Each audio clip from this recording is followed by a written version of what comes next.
नमस्कार, स्वागत है आपका सीएसजेएमयू न्यूज के खास कार्यक्रम सीएसजेएमयू संवाद में। मैं हूं वंशिका पाल। पत्रकार का काम केवल खबर देना नहीं, बल्कि जनहित के मुद्दों को मजबूती से उठाना भी है। यह कहना है वरिष्ठ पत्रकार अमिताभ अग्निहोत्री का। वो सीएसजेएमयू कानपुर के पत्रकारिता एवं जनसंचार विभाग में उदंतमार्तन से एआई युग तक 2 सदियों का महासंवाद विषय पर एक अंतर्राष्ट्रीय संगोष्ठी के विशेष सत्र में बोल रहे थे। उन्होंने कहा कि पत्रकारिता में निष्पक्षता, साहस और जिम्मेदारी जरूरी है। उन्होंने डिजिटल मीडिया और आर्टिफिशियल इंटेलिजेंस के बढ़ते प्रभाव पर चिंता व्यक्त करते हुए युवाओं को रचनात्मकता और मौलिकता बनाए रखने की सलाह भी दी। विचार गंगा की छठी कड़ी में आइए आपको सुनवाते हैं अमिताभ अग्निहोत्री के विचार। अखबार से एआई तक की यात्रा, उदंतमार्तन से एआई तक की, चैट जीपीटी तक की यात्रा। पत्रकारिता की हर विधा का रूप स्वरूप अलग है, उसकी चुनौतियां भी अलग है। मेरी दृष्टि कहती है कि आज की पत्रकारिता सबसे ज्यादा चुनौतीपूर्ण इसलिए है क्योंकि इसमें इतनी गति आ गई है कि एक क्षण में दुर्घटना घट जाती है। इससे पहले ऐसा नहीं था। घटना घटी, रिपोर्टर आया मोपेड पर, जाकर दफ्तर गया, चाय पी, बड़ों को बताया, बड़ों ने उसमें अपना अनुभव इस्तेमाल किया, फिर कॉपी कई उससे गुजरी, फिर रात में संपादक ने भी देखी, फिर जाके छपी। अब तो इतना समय नहीं। विश्व की जितनी बड़ी घटनाएं हैं वो प्रोफेशनल पत्रकारों से बाहर नहीं आ रही, वो सामान्य जन के कैमरे से बाहर दुनिया के सामने आ रही। किसी ने होते देख लिया, शूट किया और डाल दिया, हो गई खबर। आपको उससे लड़ना है। कैसे लड़ेंगे? आपको बहुत ज्यादा परफेक्टनेस चाहिए, क्योंकि सावधानी हटी दुर्घटना घटी, ये तय जानी। एआई की बात की है। एक छोटा सा उदाहरण देता हूं। आजकल कल परसों से और कल रात तक सैकड़ों एक्स पर पोस्ट आए। अगर 100 पोस्ट आए होंगे तो उसमें 75 ने कहा, ईरान के हवाले से कहा होगा कि ईरानी डेलीगेशन नहीं जाएगा पाकिस्तान, और 25 ने फोटो डाल दी कि डेलीगेशन पहुंच गया। क्या एआई से जनरेटेड या कैसी भी? मैं बहस में नहीं पढ़ रहा, पहुंचे नहीं पहुंचे वो जाने, उनका काम है। क्या? लेकिन एक ही समय में दो परिस्थिति। एक ब्लू टिक वाला हैंडल कह रहा है कि ईरान ने कहा कि जब तक लेबनान शामिल नहीं होगा सीज फायर में हम नहीं जाएंगे, बात का कोई मतलब नहीं। दूसरा कह रहा है ईरानी रामलाल श्यामलाल पहुंच गए और बिरयानी खा रहे हैं। ये तो वो क्या, कैसे निर्णय करेंगे आप? इसमें चुनौती बड़ी है, चुनौती कठिन है। अखबार वाले के पास फिर भी टाइम, टीवी वाले के पास टाइम नहीं। उसको तो बुलेटिन 6 बजे बुलेटिन में बताना है शाम को कि पहुंचे कि नहीं पहुंचे। कैसे करेंगे? ये हमको अतिरिक्त सतर्कता और अतिरिक्त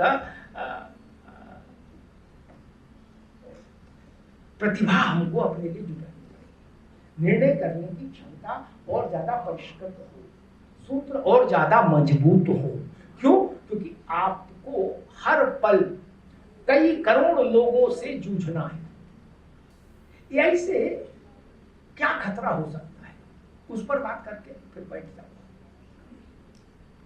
मेरी बात लिख लीजिए। एआई उन लोगों को मैदान से हटा देगा जो एक्स्ट्रा ऑर्डिनरी नहीं है। फिर सुनिए मेरी बात।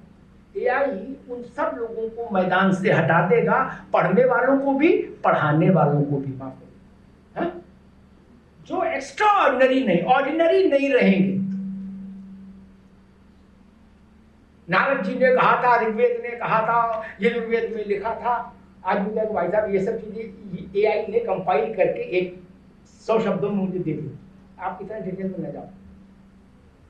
पहले ये सब चीजें चमत्कृत करती थी कि भाई साहब गुरु जी ने बोलना शुरू किया, ऋग्वेद से लेके और यजुर्वेद तक, कोई वेद नहीं। इसको बताइए 5-15 ड्राफ्ट दे देगा 5 मिनट, जो अच्छा लगेगा। पता लगा कि दिवाकर ने कहा कि भाई वो श्यामा प्रसाद मुखर्जी पर एक राइटर बनाना है, सब लोग खोज रिसर्च में लगे। 5-7 दिन पहले कट जाते थे इस काम में, चाय वगैरह चल रही है, बिस्कुट वगैरह आ रहे हैं, मीटिंग हो रही है, कि रिसर्च में लगे। अब तो 5 मिनट में 5 ड्राफ्ट कॉपी पेश है। 300 लोगों का न्यूज रूम 30 लोगों में सिमट रहा है। दिल थाम के सुनिए मेरी बात। 300 लोगों का न्यूज रूम 30 लोगों में सिमट रहा है। उसमें 2 ही तरह के लोग रह रहे हैं।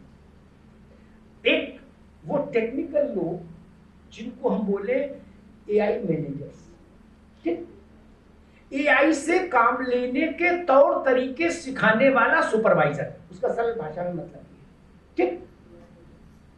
एजेंट के लिए मैं मैनेजर कहता हूँ। एजेंट थोड़ा ठीक नहीं है, थोड़ा गरिमा का भी ख्याल रखता है व्यक्ति की। तो, लेकिन उसके बाद 300 लोग नहीं रहेंगे, 30 लोग बहुत। जब वही करना है फिर कौन टिकेगा, कौन रहेगा? ये बात नई पीढ़ी के लोगों को जानना बहुत जरूरी है। कौन रहेगा? उसमें वो लोग रहेंगे जिनके पास वो रचनात्मकता होगी कि जो ये लिख पाए कि ठंडा मतलब कोको कोला। क्या इस बात को लिखने का 5 करोड़ मिला? और जिन लोगों को इस पे आपत्ति हो वो लिख के दिखा दिया, ऐसा दूसरा नहीं लिख सकते ना। दाग अच्छे हैं, ढूंढते रह जाओ। जिसमें क्रिएटिविटी है, जो बाउंड्री लाइन के बाहर सोच सकता है, माफ करिएगा, वही सरवाइव करेगा। आप ऐसा कर सकते हैं तब इस लड़ाई में रह पाएंगे, अन्यथा कतई नहीं टिकेंगे। मैं चैनल चला रहा हूं, मैंने अखबार के संपादन का भी दायित्व मेरे ऊपर रहा, और सड़क पर उतरकर पत्रकारिता करने का दायित्व तो सबसे लंबे समय रहा। फिर टीवी का भी दायित्व रहा, टीवी चैनल का संपादक रहा, फिर डिजिटल का संपादक रहा। मैंने देखा है कि पत्रकारिता के तीनों माध्यम में सबसे ज्यादा जो सावधानी हटी, दुर्घटना घटी वाला माध्यम है वो डिजिटल है। क्या? और आने वाले समय में टीवी पत्रकारिता वैसे ही सिमट जाएगी जैसे टीवी के वैभव काल ने अखबारों को समेट दिया था। मेरे बच्चे हार्ड कॉपी नहीं पढ़ते आता, मोबाइल पर देख लो।